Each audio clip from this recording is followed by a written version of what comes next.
Muy buenos días, mi nombre es Pedro Felipe Valentín y voy a presentar la práctica número 6 del Laboratorio de Fisiología 2 con la maestra asignada Aida Fabián de la Cruz. En esta práctica trata sobre el ciclo ovárico y tiene como objetivo describir el ciclo ovárico y sus hormonas. En esta práctica se va a comparar las variaciones de la misma entre hembras y se va a tomar a una voluntaria de la sección femenina para determinar la LH, o sea, la hormona luteinizante. La actividad productora femenina se caracteriza por tener un comportamiento cíclico, donde intervienen varias hormonas. De estas se produce a nivel de la hipófisis, la hormona folículo estimulante y hormona luteinizante, y otras a nivel de los ovarios, como el estrógeno y la progesterona. El ciclo ovárico tiene una duración aproximadamente de 28 días y se divide en las fases principales, como la fase folicular, la ovulación y la fase lútea. Durante cada ciclo en los ovarios se encuentran los folículos primordiales y por acción de las hormonas folículo estimulantes y luteinizantes. Algunos de ellos inician un proceso de desarrollo y diferenciación. Los folículos comienzan a madurar a la vez, pero finalmente solo uno solo completa el proceso, convirtiéndose en el folículo dominante. Fase folicular. En esta fase corresponde a la primera mitad del ciclo, del día 1 al 14 aproximadamente. Durante este periodo, la hormona folículo estimulante estimula el crecimiento del folículo y la producción de estrógenos por parte de las células de las granulosas. Los estrógenos provocan la proliferación del endometrio uterino preparándolo para la posible implantación.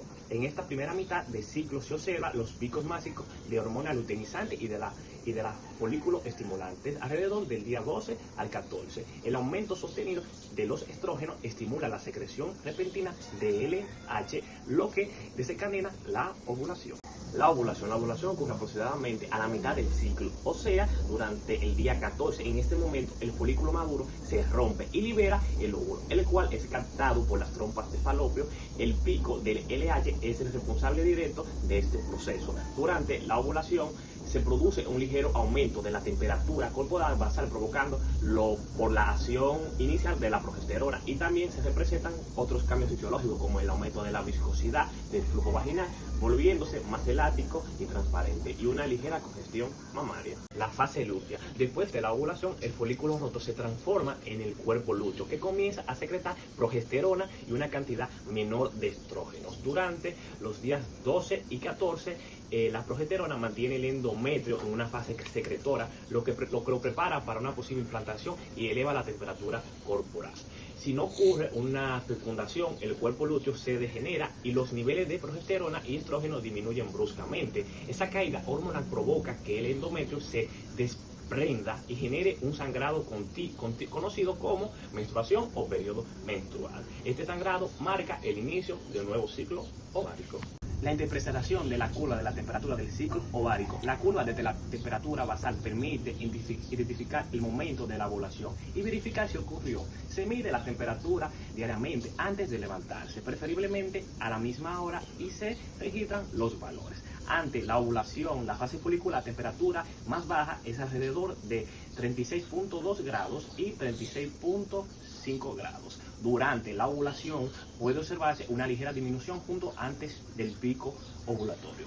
Y después de la ovulación, la fase lútea, la temperatura aumenta entre 0.3 grados y 0.5 grados debido a la secreción de la progesterona. Antes de la menstruación, si no hay un embarazo, la temperatura vuelve a descender y el valor basal por la caída de la progesterona.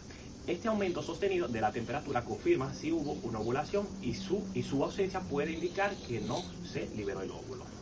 En conclusión, el ciclo ovárico es un proceso complejo y coordinado en el que participan diferentes hormonas que actúan tanto a nivel hipocifario como ovárico. Estas regulan la maduración del folículo, la ovulación, la formación del cuerpo lúteo y la preparación del útero para una posible implantación. Entre las manifestaciones fisiológicas evidentes se encuentra el aumento de la temperatura corporal, la modificación del flujo vaginal en la mujer y la congestión mamaria, en las cuales coinciden con el momento de la ovulación y son indicadores naturales del estado hormonal de la mujer. Aquí tenemos en la parte práctica el gráfico que se realizó. Aquí una de las estudiantes tendrá que medir durante ciertos días la temperatura todos los días de forma consecutiva, en la mañana con el mismo termómetro. Entonces en el gráfico tuvimos lo siguiente: el día de ovulación, que es esta flecha que se está señalando, hay un aumento de LH y de estrógenos, lo que provoca lo que es la liberación del óvulo. En la segunda fase de temperatura baja, dígase del día 27 al 14, allí domina lo que es el estrógeno con niveles bajos de progesterona.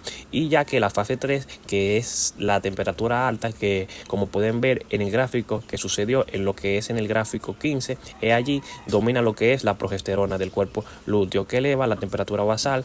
Esto ha sido todo de mi parte. Muchas gracias por su atención. Me despido.